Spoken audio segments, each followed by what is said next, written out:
Welcome to the All Creatures Podcast. This is Chris. And I'm Angie. And this is our special 200th official episode. Angie, 200 episodes. Nuts. I can't believe it. It has been a really fun ride. I mean, when you came to me, Chris, a couple years ago now, and started brainstorming this podcast, I was a little hesitant. I was like, well, I'll try it. We'll do 10 episodes. It can't hurt. And here we are, 190 episodes later. Yeah. I would have never thought. And not only making it to 200 episodes, but having a really significant following that keeps growing with us and sending us emails and telling us not to stop, which is the number one reason why we don't stop, because life is busy. It is. But yeah, it's just been really wonderful. And as we were discussing ideas over a couple weeks, I can't remember exactly what I was doing, but that's when it came to me. I was like, let's do a quiz show. Yeah. You and I have so much information in our brains jammed in. Every week we're researching. And a lot of it goes away because it's for human beings. And definitely don't, I'm not known for my photographic memory or anything great like that. I'm a busy mom. So as we discussed, it'd be fun to see what we remember and see for some of our listeners that have been with us since the beginning, or maybe they just joined us this past year, in the past couple episodes, or the past 100 episodes, as we open up this new year too, right? That was what was so special. The timing of this 200 episode is right at the very beginning of 2021. And so we're trying to keep it positive and fun and just maybe a little bit of a distraction, right? Which is okay with a pandemic going on. There's nothing wrong with some healthy, fun, intellectual distraction. And so for the past about 2 weeks, I have been having an amazing time personally going through all of our old episodes and just reliving them. And it's just wonderful. The interviews we've done, the species, this was an epic year, or 100 episodes, if you will. No, it was. It's funny because you said you're going through the list. Like I forgot we did ostrich. I was like, oh my goodness, we did do ostrich. Like you did so many species, and very iconic. Yeah. And there are some facts on some of these species that really stick in my mind. So it'd be interesting if you ask me some questions, if I can remember them or not. But over the 100 episodes, from 101 to 200, we've done 37 interviews, 62 species. And overall, we've done like over 130 species and close to 70 interviews.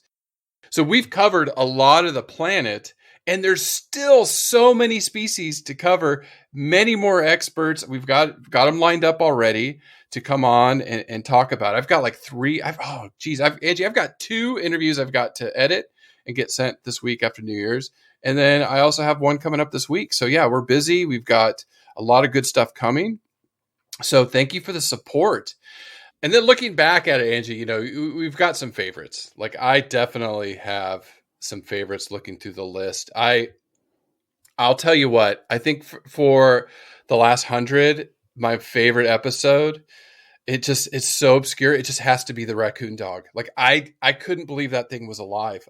It was a real thing. I couldn't believe it until we actually covered him. Well, Chris, you are definitely onto something, because just for fun, I went ahead and looked back at our statistics, not from the last 100 episodes, but from the last 12 months. So the last year, which covers a fair amount of them. And the raccoon dog is one of the most downloaded episodes. So it's just so amazing. Yeah, you're not alone. It was fun. They're just so cute. And raccoons are definitely up there for one of my top cutest species. But for all of our reptile fans out there, the number one downloaded episode in this past year was the king cobra. Yeah. Okay. So, people wanted to learn about it. Yeah. People love reptiles, especially the king of all venomous snakes. So that was fun. And then sun bears was up there.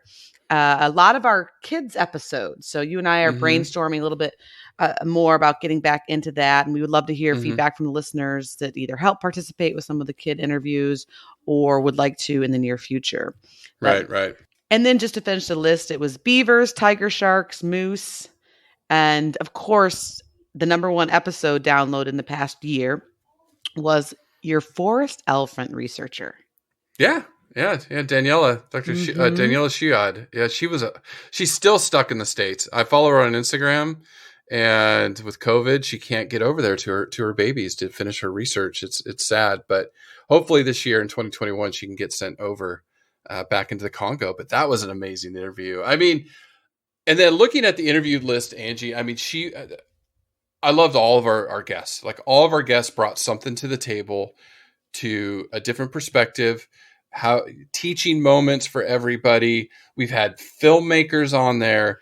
We had educational celebrities on there, and then diehard researchers like Daniela, and some heroes on there that were like, Paul Watson. Jinx, episode 193. Yeah, there you go. That was on my list of top favorite interviews for sure. Yeah.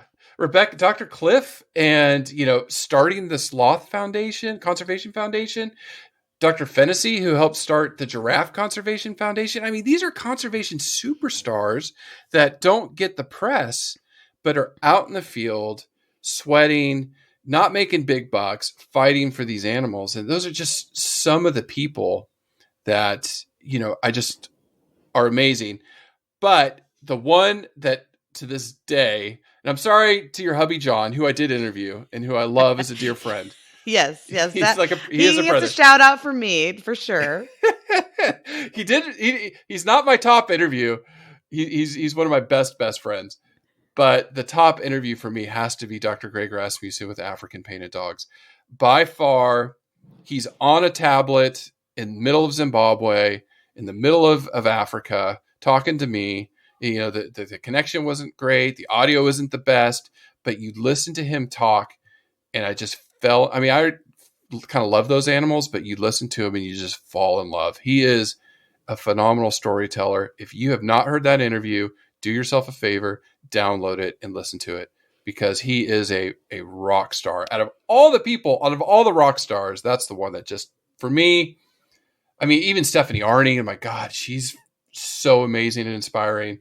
It's just a huge list. And then always our good buddy, we got to give him a shout out. Love Corbin Maxey. We did about 3 episodes with him. We're going to be doing another one here soon with him. He just love chatting with him. He's just amazing. Yeah, so many good people. And that's what we're building here, is this conservation community from people with all different talents in all different areas across the world, coming together to tell their stories and get our listeners, and of course, Chris and I, excited about animals and their behavior and their conservation and why we should care about them. And I think for me, every interview is just, I walk away from it super pumped, talk about like an adrenaline rush. It's just awesome. And for me, I did several this year, but some of them that really, really stand out have to be episode 166, Animals Asia with Jill Robinson over in Hong Kong, where she has been fighting for the last 20 to 30 years to end bear bile farming. I highly recommend checking out that episode.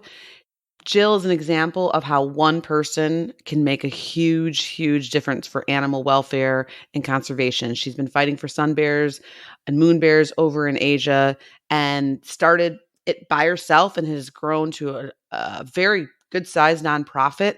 And she's had so much success working with foreign governments as far as getting them to halt some of the trade and captivity of sun bears and moon bears for bear bile collection. It was just impressive. And what had motivated me to reach out to Jill from Animals Asia was earlier in the year, like episode 160, so a few months prior, we had covered sun bears. And that to me stands out as one of the most moving episodes we've probably ever done.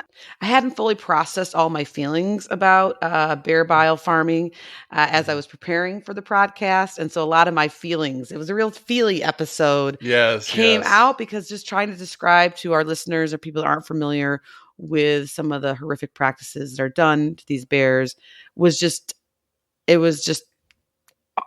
hard.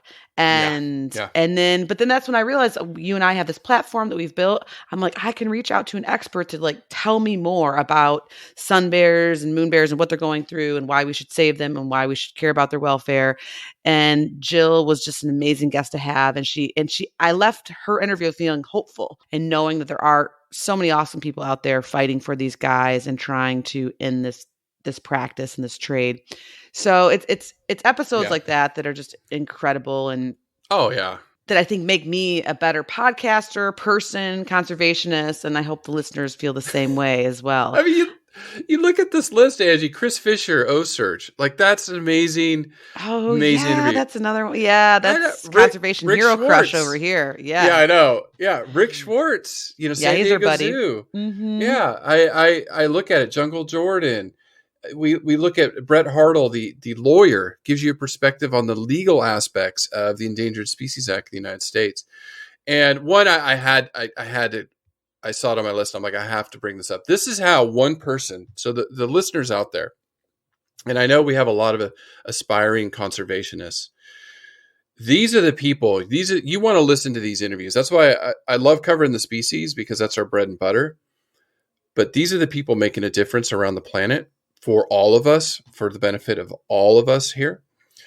Somebody like Mike Veal, who founded Global Conservation Force. He was a zookeeper at the San Diego Zoo, had worked with the northern white rhinos before they went over to Kenya. I believe, if I remember right, it was episode 144, I think it was. So it was quite a ways back. Started this foundation and trained rangers to go out and do anti-poaching patrols. Now he has a team. He's growing this foundation to train rangers and protect animals. In the interview and talking to other people in the organization, poachers know when Global Conservation Force is out there and they know what areas that they're patrolling. They don't go there. They don't go there because they know they have a high probability of getting caught, and they don't want to get caught. So they go somewhere else. So here's one person out there that is making a difference for rhinos, pangolins, and a bunch of other species that they're protecting. And in the interview, it's not so much about, we do talk a lot about what they're doing in Africa, but then they're going to the other end of the supply chain in Asia, Vietnam, other places, educating the masses and the younger generation to make a difference. So Lauren Ayers and Mike Veal, those are amazing interviews that you want to go and listen to and just see how people are making a difference out there and just... Oh, that's what motivates me and you. I know it. We have these interviews, and then we're like, "Oh my god!" We talk to each other. Well, well, yes, Chris. And speaking to the younger generation of budding conservationists, that's why I had so much fun doing the kid interviews this year, and hopefully we'll keep up with it next year. And then, of course, I got to interview Elliot Connor, who is an Australian animal educator in episode 180, who at the age of, I think, 17 is doing more with his life for animals and conservation and just the environment. He's an environmentalist than, most people can even imagine. It was like I was talking to an adult, and I just had, he was so inspirational. And so I hope this year brings us more of a youth movement, and I'd like to capture some of that. And of course, it's always a goal and a mission of this podcast to continue to increase our diversity so we can hear from voices all across the world from all different colors, and make sure that all voices are heard so they can continue to inspire the youth, right? Because that's why we're here. So that's a mission that I'm personally trying to attack this next year as we move into 2021 myself. Yeah, no, it's going to be interesting to see where we are at episode 300, and the growth that's happened, because the growth from the last 100 episodes has been incredible. It's been bonkers, right? So I know fun. It has. So thank you. And thank you. That's because of everyone listening. So if you've heard Chris and I yammer on for the past, I don't know, long time. Sorry, guys. Yeah. We appreciate you, and we'll have some fun here, and hopefully I can stump the chump. Chris is not a chump, but okay. Well, let's try. Hopefully, I can stump the chump on some of the more memorable moments from some of the species that we've covered this past year. And also, if you're at home, play along for sure as well. Yeah. All right. So if we go back, episode 101 was Komodo dragon. So it was 101 or 102. Komodo dragon. We started that a year and a half ago. Okay. So going forward, I know you've kind of got a list of some questions. Oh, I have like 40 slides. This is the most fun that I've had in weeks. So we're not going to be able to get through them all today. I'm already declaring that we will keep this episode at a reasonable level for minutes, and then we'll play the rest of the quiz show for our Patreon listeners. Patreon, right. And they can enjoy Chris and I going back and forth on dorky animal facts. Yeah. We'll divulge some of the future stuff we've got brewing. But all right, I'll start off. Out of all the animals we've covered, I hope I'm doing this right because I'm racking my brain. Which one lives the longest? That's a great question. I would have out of like 100-something species. Yeah, I would have to say either the bow-headed whale or the Galapagos tortoise. Good. Yeah. Okay. Yeah, bowhead whale is probably one of the longest living mammals. I think it is the longest living mammal. Mm-hmm. Over 200 years old. Okay. And they have found harpoons. I think it was a whale that died or something in 2015. They found tips of harpoons from the 1800s in this whale. So it was like over 140 years old. And then with the earwax, how they age it, there's one that was over 211 years old. But technically, there's this organism we covered that was very difficult for us that they think could be almost 10,000 years old. Harry, thank you. You should be a professional hint giver. Yes. Corals. I'm so glad. Yeah. I'm so glad you mentioned that because I was going to say that corals was probably the podcast that I prepared the most for of the last 100 episodes because it was out of our comfort zone and an invertebrate. But luckily, I had a little cheat sheet because I had already interviewed my buddy Dan Berdino, episode 177 from Coral Restoration Foundation. Excellent episode. Yeah, see, clearly I still need to keep learning about corals. They think over 10,000 years old, some of the reefs around. So yeah, it's I still think you get some points for that one with the bowhead whale or the tortoises. Thank you. Yeah. Well, speaking of favorites, we had a little Instagram poll about the cutest baby. So I've got to get a shout out to the muskox. Yes. Of course, I picked Takin, but that wasn't in the last 100 episodes, I don't think. So, but going back through our notes, I actually, for cutest adult, I believe raccoon dog, red panda, and Arctic fox could all be up there. So you maybe have to set up another poll here in the next couple of weeks. I will. For adults, yes. Yeah, that raccoon dog. Oh my goodness, it's just the craziest animal I've ever seen in my life. And then for your actual question is, do you remember the world's happiest animal that we covered? Oh yeah. You gotta remember that one because that was a little bit more recent. So for the listeners, you got to go down under and get your selfie stick. Don't touch them, but take a selfie with a quokka. And the facts about the quokka, and when you talked about ejecting the baby out of the pouch, fleeing from a predator. Yeah, we busted the myth that quokkas or quokkas, depending on if you're from North America or Australia, that they throw their babies at predators. So we discussed that some it's partially true, partially a little bit exaggerated, but yes, sometimes they do when they're fleeing from a predator, unbeknownst to them, eject their baby from their pockets, and that will often help them escape because the predator will, go after the baby. So, but they're still the world's happiest animal, and they're super cute. And you got to check out that episode, or just look at a quokka on Instagram, and you'll know what we're talking about. Yeah. Oh, that's amazing. But now for serious quiz show business. Okay. With physiology, because that's what you're an expert in. So, of all the species that we covered, which mammal has the most dense fur of all land mammals?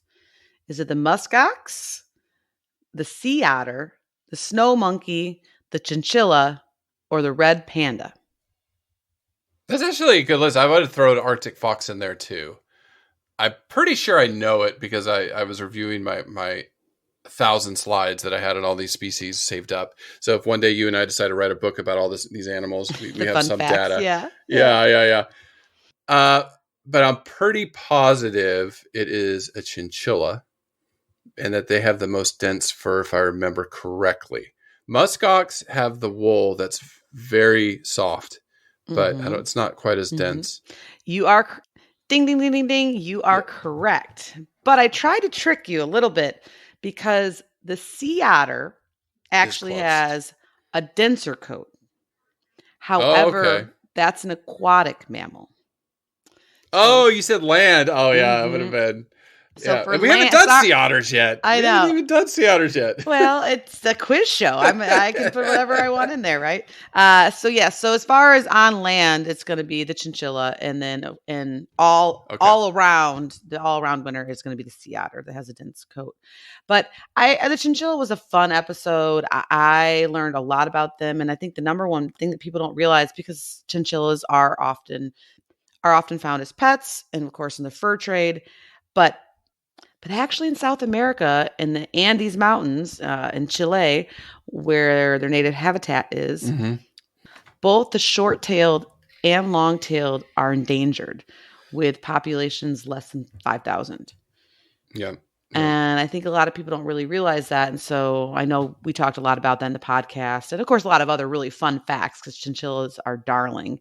But their fur stood out to me for sure.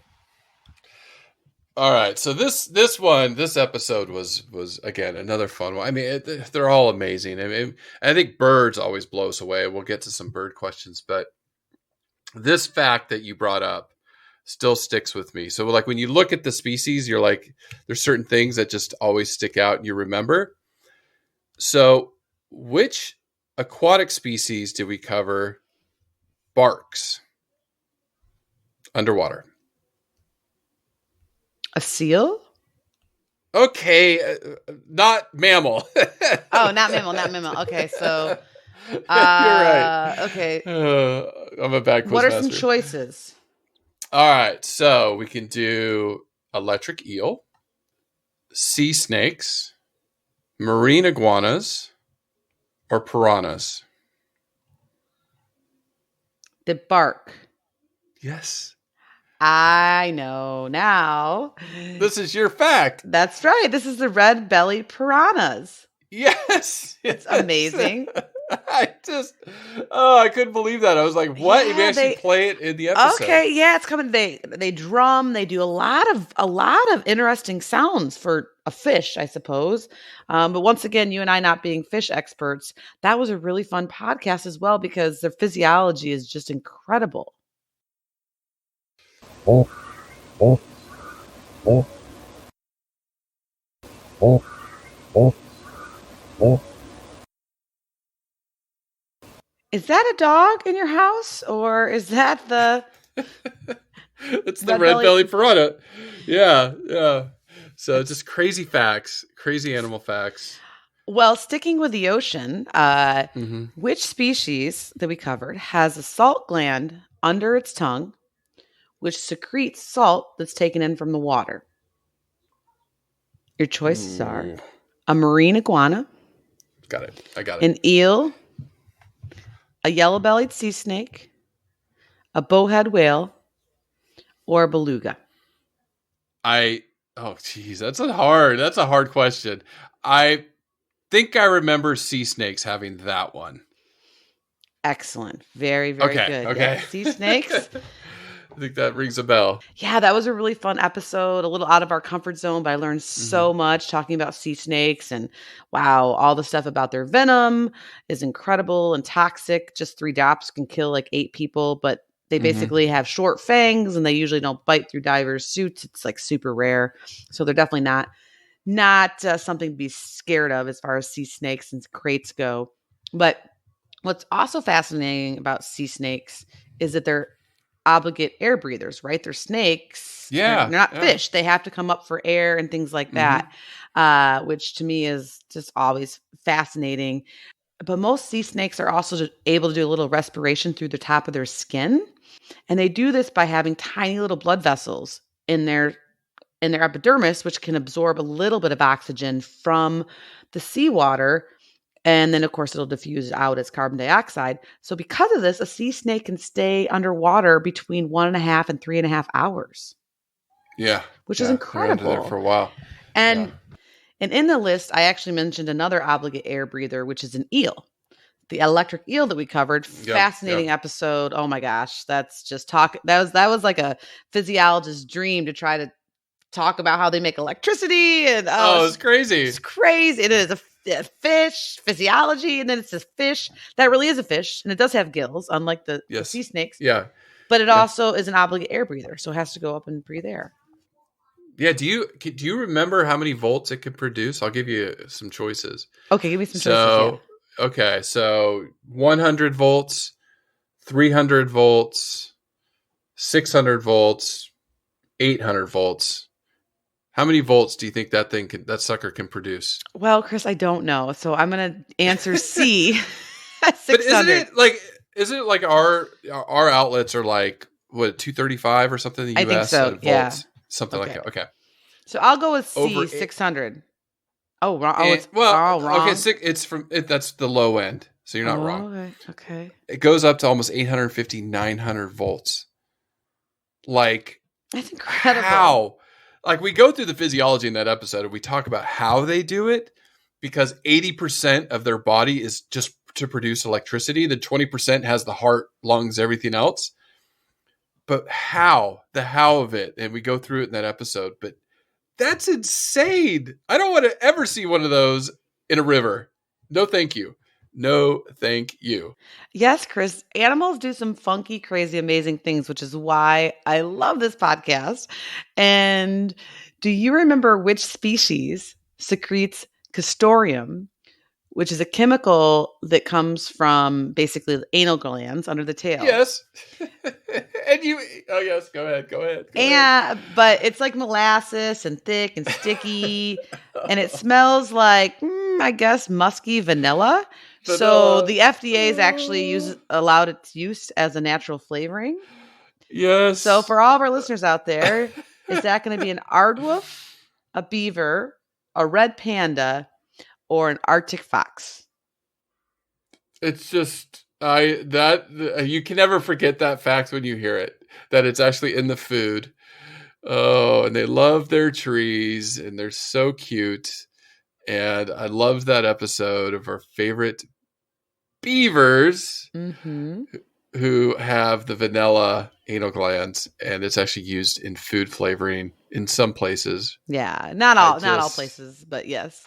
Yeah, it's beavers. Man, it makes sense to me. The beavers is one of our top downloaded episodes because it's just they're so fascinating. I mean, we of course we have lots of fun jokes about the castoreum that they secrete and how, of course, man has figured out how to use it. But in the same instance, just their building and their ecological engineers of the woodlands and how they build habitats for so many species and how they really are just critical in the food web and so fun. So my other question about beavers is, if you remember, they have orange teeth, which of course isn't really depicted in cartoons and things like that. But in the wild, in real life, they have their front teeth are orange. Do you remember what makes them orange? And your choices are, oh, geez, cambium from the bark, or carotene, which is basically a form of vitamin A from the diet, iron, or blood flow to the teeth. All right, you got me on this one. You definitely stumped me. You definitely stumped me on this one. If I've got to guess, I'm gonna say I just thought carrots for some reason and orange, and so beta carotene is what I thought. But no, where are they getting it? Where are they getting? Is there a lot of beta carotene in bark and trees, willows, and they do. Well, they eat the cambium. That part's real. That's the soft part of the bark, the innards of the bark. But Chris, I'll help you. I'll help you out. It is iron. It's iron provides the rusty color. And you stumped me there. And the rationale behind this is because their teeth they're rodents, and their teeth are always continually growing, right? Because they're gnawing and chopping down trees, their teeth need to be really strong. So therefore, the tooth enamel contains iron, which once again will make them strong. If you think of a building, sharp, but also if you think of rusty colors, it'll make them orange. All right, let me see if I can stump you. Here we go. Now the gauntlet's been thrown. The easy facts are out of the way for me. Oh, I still have some softballs, but that's okay. Okay. All right. Which animal doesn't sweat? Can't really survive temperatures above 85 degrees Fahrenheit. Do I get choices? No. Okay, choices. The Arctic fox, the moose, the red panda, or the muskox. Well, you've listed some cold weather species there. So if I have to pick, I don't remember. I'm going to go with Arctic fox. Yes, I stumped her. I stumped her. Moose. There's one of the facts of moose that really stuck with me was they don't have the ability to sweat. They cool off in the rivers and streams. Remember, that's why they love water. Oh, right. They're eating those aquatic plants and stuff. And with global climate change and the warming in Canada, in North America, the northern United States, parts of Asia and Europe, but they are suffering. And so you're seeing them disappear from the northern part of the United States, lower 48 in the United States, and then in parts of Canada. And remember, we talked about, I think it was Yellowknife, which is way up there. I actually got, I think, a comment somewhere. One of our fans from Yellowknife is like, oh my goodness, she called us out. They had a day where it was like almost 90 degrees Fahrenheit one day. And that's like prime moose habitat. And so they're really suffering. Like that one was really a surprising fact. Yeah. Well, no, I'll have to remember that. Yeah. Because I loved moose and I can't wait to do more hoof stock. In fact, we got a recommendation to do the pronghorn antelope from North America. Yes. So I'm excited to learn more about that. But good job. Good job. Okay. Well, sticking with kind of the cold weather theme, which species that we covered has countercurrent exchange in the blood of their legs or appendages to help them stay warm? Is that going to be the beluga, the chinchilla, the Arctic fox, or the bowhead whale? So the whale, okay, so the bowheads and the beluga, they're blubber, so they're fine. You know, they got thick layers of blubber. So, okay, so let's do process of elimination. Now you're faced with a species that pretty much, you know, I know in the episode I said, you know, they go higher than wolves as far as the North Pole. There are wolves up there in the northern circumpolar regions of the world, but Arctic fox go out on the ice, follow polar bears looking for food. Then you have the chinchillas at elevation, right? With these thick coats. And they need to thermoregulate to stay cool in the warmer summer months. But being that it was so recent and we covered it so recently, for me, I already know it's the Arctic fox because that was a fascinating fact that their lower limbs would help them stay warm and not bring that cold blood back up into their body. Because what's happening is the warm blood is being pumped down the leg. It does get cooled off at the feet and toes, but as it comes back up that leg, this counter current exchange warms the blood back up. So when it hits the core body temperature, the fox doesn't lose any body heat. So yeah, good one. That's a good one though. I wanted to give you that question because I love hearing you talk about counter current exchange. It's like my safe place. It was one of my favorite lectures of yours from Repro back in the day. You're so good at it. So awesome. What do you got for me? What do you have for me? Oh, all right. So I've got the deepest diving animal we've covered. Mm-hmm. Okay. So this animal can go 7,300 feet or 2,200 meters. Okay, so it goes deep. Mm-hmm. And, you know, it can stay down there quite a while at that pressure and depth. So your choices are tiger shark, bowhead whale, beluga whale, or sperm whale. Well, I don't think it's a tiger shark because I think they feed more in coastal surface areas. And then I don't think it's beluga because they're just too cute to go that deep and it's really cold and dark there. So it's either going to be bowhead or sperm. But I'm just going to pick sperm whale. Yeah. Okay. Ding, ding, ding, ding, ding. Yeah. Okay. Good. Yeah, bowheads do go deep, but sperm whales are only beaten by one that we'll cover. We got to cover this one and look at the physiology. But the Cuvier's beaked whale, and you sent me an article that they just found a new subspecies of it, or species of beaked whale. Mm-hmm. But the Cuvier's beaked whale goes almost 10,000 feet or 3,000 meters. Like, what the heck? That is some pressure. That is some depth that a mammal is surviving at. Yeah. And so I think just from the physiology aspect, that's a whale that we should cover just because it's so obscure. Yeah. Absolutely. Yeah. And as you mentioned, Chris, if they have found a new species or subspecies, that's a hot topic. We got to cover that for sure. So speaking of bigger can sometimes be better. Yeah. For all my bird nerd fans, including myself, I'm more of a wannabe. I'm not that cool yet, but I'm working on it. We really did cover some awesome bird species this past year or the past 100 episodes. But one of the ones that sticks out to me is the albatross. Yes. And the albatross is the largest of flying birds, with the great albatross having the longest wingspan of any animal alive. So that wingspan, Chris, is it going to be 10 feet, 12 feet, 14 feet, or 20 feet? Okay. Not 20 feet. There's no way. That's a pterodactyl. Like, I'm looking in my room right now, 10 feet. Oh, 14 feet is pretty. I'll go 12, just because 10 or 12.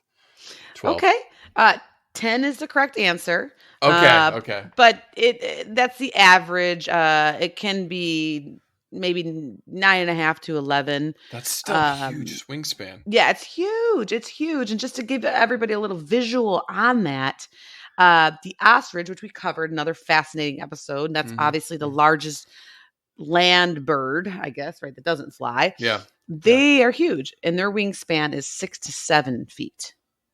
Wow. Okay. So an albatross has got it going on, and they need their wings though, because for instance, the wandering albatross will spend most of their life in flight. They usually only land to breed and feed for the good stuff. And one bird was recorded traveling over 600 kilometers in just 12 days. That's crazy. So those wings which we covered in the podcast, was they're all about the different soaring techniques that they do to ride the currents of the oceans, and it's just incredible their adaptations to be able to spend a lot of their life out at sea and only come to land for breeding and feeding. So very, very crazy.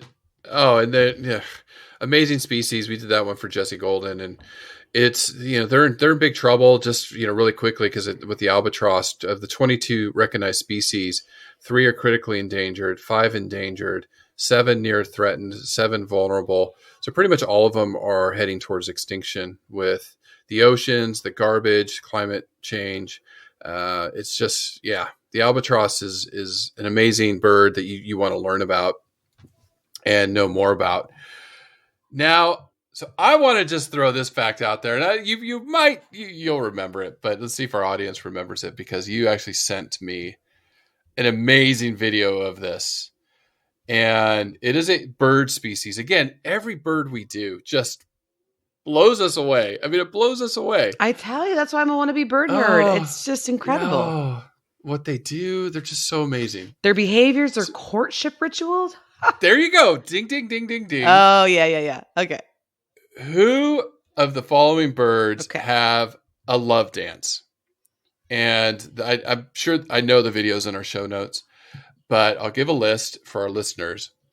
So you have the robin, the bald eagle, you have the turkey, or the albatross.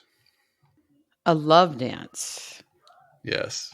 Classified as a love dance. Well, I know the eagle just blew me out of the water with, I don't know if it's a dance, but it does a love dive, like a crazy spiraling cartwheel where their talons are together and they're flipping and tumbling, and it's just incredible.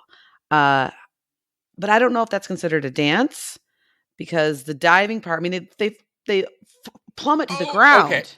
Okay, it's dance midair dance. Like I was thinking, because if I would have thrown ostrich in there, you would have thought that because they do that little the males do that fancy. They shake that little tail feather. The love dance midair mating ritual. It's definitely on our show. The most death-defying love ritual for birds is got to be the eagles. Oh, it's incredible! It's incredible! It's incredible! So that is just one fact that stood out. And then I watched the video and I was like, are you kidding me? These birds do this? Yeah. They're so amazing. They're so amazing. And as much as I know eagles and love eagles and even see eagles in the wild all the time because they nest out where I ride horses in Florida, I did not know that they had this ritual. And so it would be amazing to actually see that. It'd probably be a little nerve-wracking. But, yes. And it makes me a little happy that our love rituals as humans usually aren't so death-defying. At least John's like, here's your roses. I'm like, thank you. Let's go skydiving and twirl all about. I don't know, maybe for our 10th anniversary, but honey, if you're listening, please stick to just like some roses and maybe a pony or a puppy, something like that. Chris, I'm so glad you brought that up. That is, I have a fun courtship one coming up here in a moment, but before that, you're always the nutrition guy, and so do you remember which species is considered nature's pest control, and they consume around 5,000 ticks a year, and potentially even lower the chance of Lyme disease in your neighborhood? Yes, okay, and I actually have contributed to controlling tick populations by hand raising some of these cute little babies. They are an amazing, amazing creature, marsupial, the only marsupial to North America, and that is our opossum. Very good. Yes. Yeah, that was a fun episode. Love them. Yes. A lot of my friends pass around fun opossum facts because they are often seen as not as important or forgotten about here in North America. And I think that episode on opossums hopefully blew those myths out of the water, that they're really awesome creatures and they're really important to our ecosystem. Now, there's a species in North America that really surprised me. One of the great conservation success stories, and let's see if you remember it, almost pushed to extinction. But again, America came back and said, and then Canada, I believe, and also North America, the United States came and said, no, we're not going to let this creature go extinct. So they came back. I will say the bald eagle is a great one. Like that's one that's there. I'll just put that out of the way. There's one that really surprised me, surprised you, that they were on the brink and they've been brought back. So I'll give you a little bit of a list. Okay. So let's look at, we've got the star-nosed mole, the moose, the beaver, or the turkey. Good list. I feel like it's between beaver and turkey, and the star-nosed moles. We need to talk about that. I don't know if we'll get to it during this podcast or the one the quiz show for Patreon, but I have some fun on that guy. That guy's amazing. But I think my final answer, I will go with turkey. Yeah, it was the turkey. I mean, I know beaver pelts and beavers were like populations were decimated, but it wasn't like the turkey was almost extinct because they were easy to hunt and it's a staple in diet in America, North America, Canada and the US, probably Mexico too. And so I was so surprised about that conservation success story. Late 1800s, like the bison. Yeah. And they brought him back. They brought him back. And that's why I love doing this podcast, because things we just take for granted, because I have been blessed to see wild turkeys in my home state of Michigan and my adopted state of Florida. I see them all the time. And to think that almost wasn't the case is just really crazy.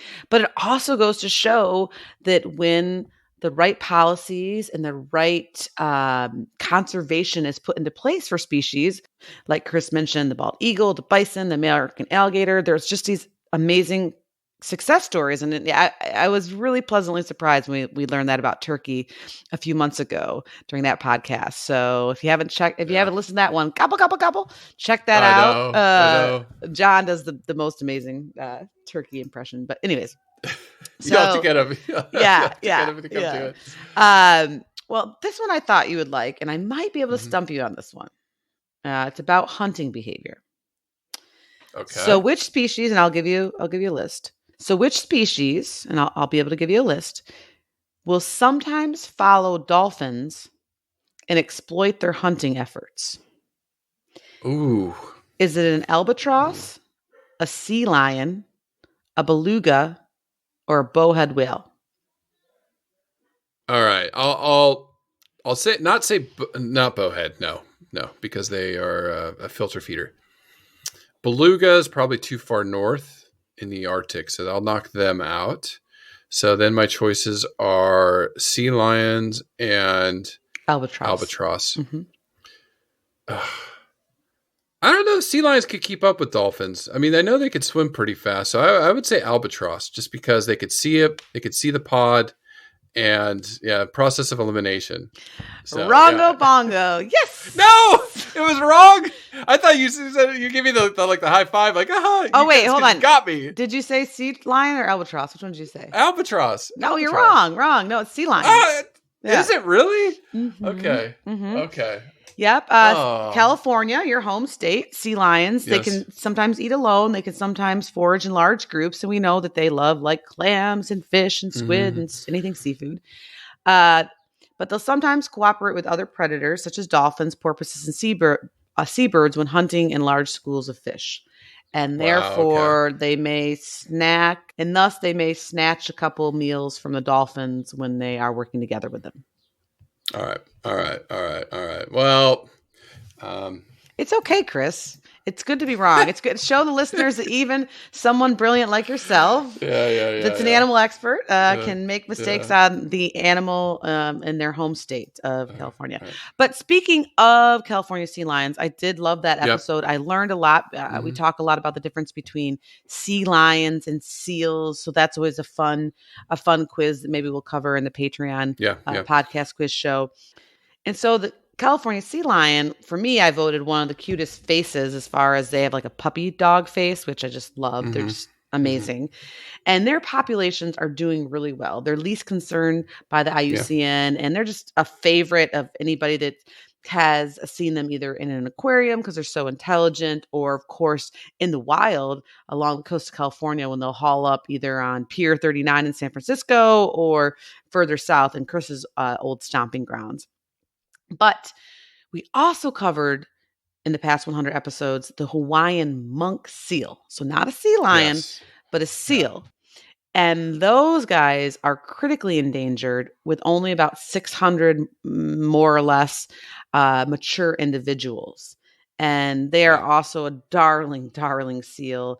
And Hawaii has just made a heroic effort to try to conserve them. And their populations have been somewhat slowly increasing before they were almost wiped out back in 1952 during like with sealing and stuff like that. So they are hopefully going to bounce back, but it's still with such a small population, you worry about disease and the bottleneck effect and things like that. So the Hawaiian monk seal, that's a great episode to check out, as is the California sea lion. So those are some fun ones. Good. It was very good. It was very good. Very fun. I just love all these animals we cover. Okay, Angie, we could do this all day. We're going to. We're the after show, my friend. I still have like 30 slides. Like I said, this is the most fun preparing this episode. We'll save some of the PG-13 for the Patreon. I have plenty of those. Yes, that's more appropriate. There are some well-endowed. There's definitely one well-endowed creature that we covered that comes to mind. Yes, there's some facts in there that, for adult ears only. But I have a final question for you, and I wonder if our dinosaur expert there in your home would know. Uh-oh. But what came first, dinosaurs or reptiles? Wow, Chris. I'm so glad you asked me this question.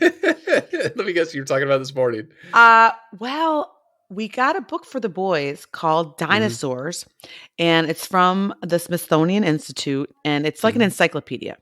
It's really big, and they love reading it, and that's literally since they got it for Christmas, that's the only book that they've read. But what we noticed as we started reading it, as Xander points out, because he likes to be very accurate about things, the book should not be called Dinosaurs. It should be called Prehistoric Creatures, because there's only actually one large chapter on dinosaurs. It actually covers ancient reptiles, ancient organisms, and then ancient mammals. So it moves around, basically moves up that evolutionary tree. So it's actually reptiles.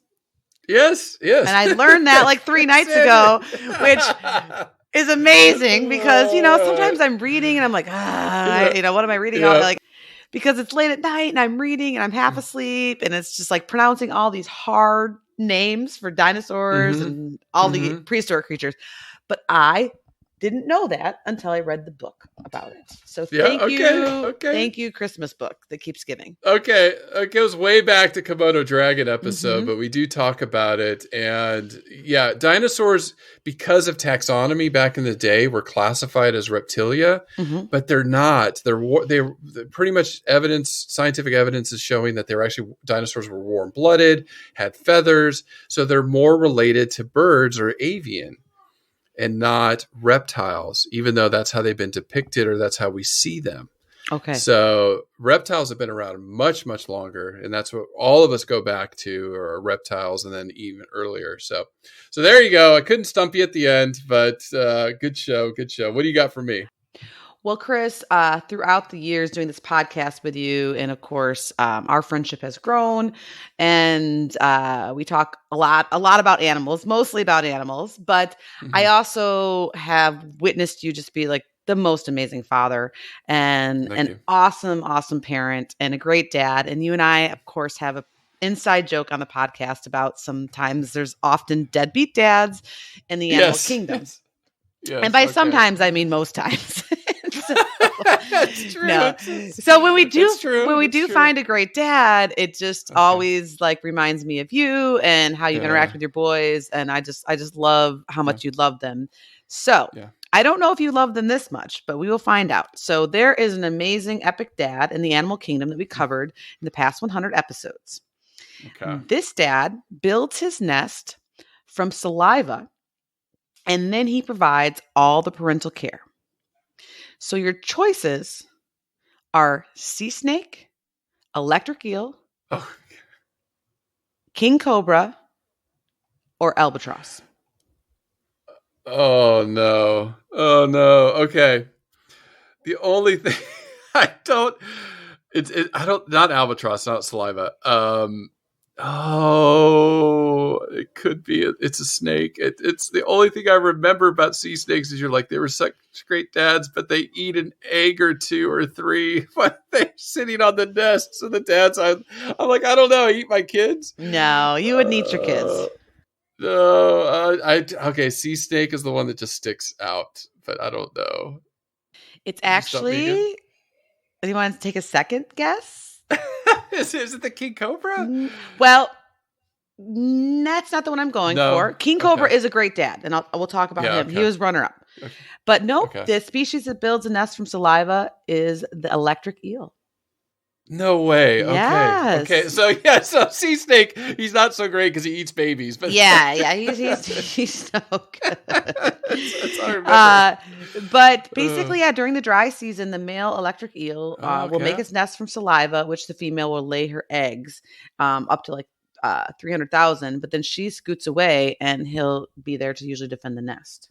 That's awesome. I don't remember that. I just remember being blown away about how they generate that dang electricity. Electricity and obligate air breathing as a fish. That was just wacky. But it is important, I think, to talk to the king cobra.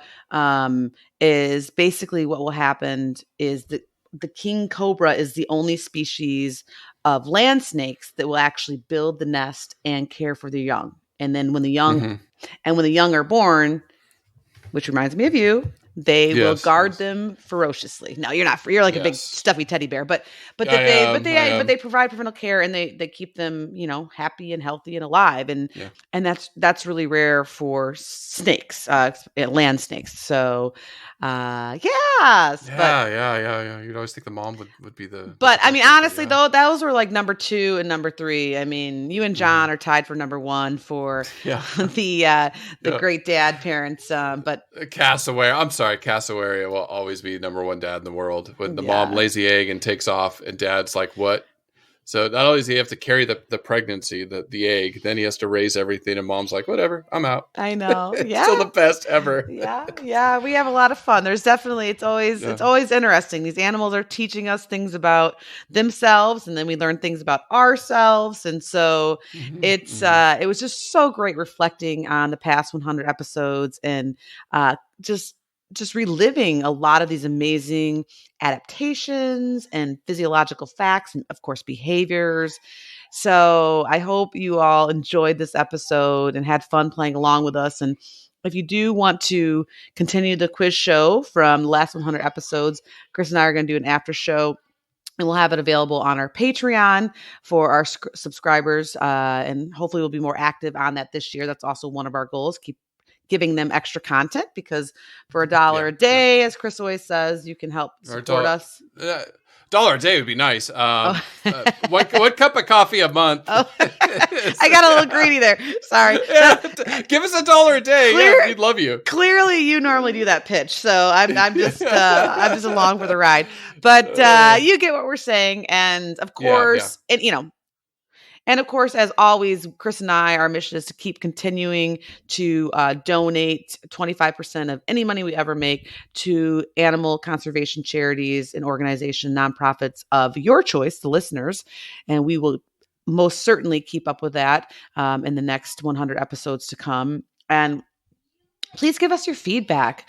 We love those emails that keep us going, and we've had some great recommendations lately about species. Sure. I mentioned the pronghorn antelope, but several others, and those emails or Facebook messages really keep us going. And if you do like to dork out about dinosaurs and conservation facts and animal physiology facts, new species that are found, please also join us on our Facebook All Creatures group.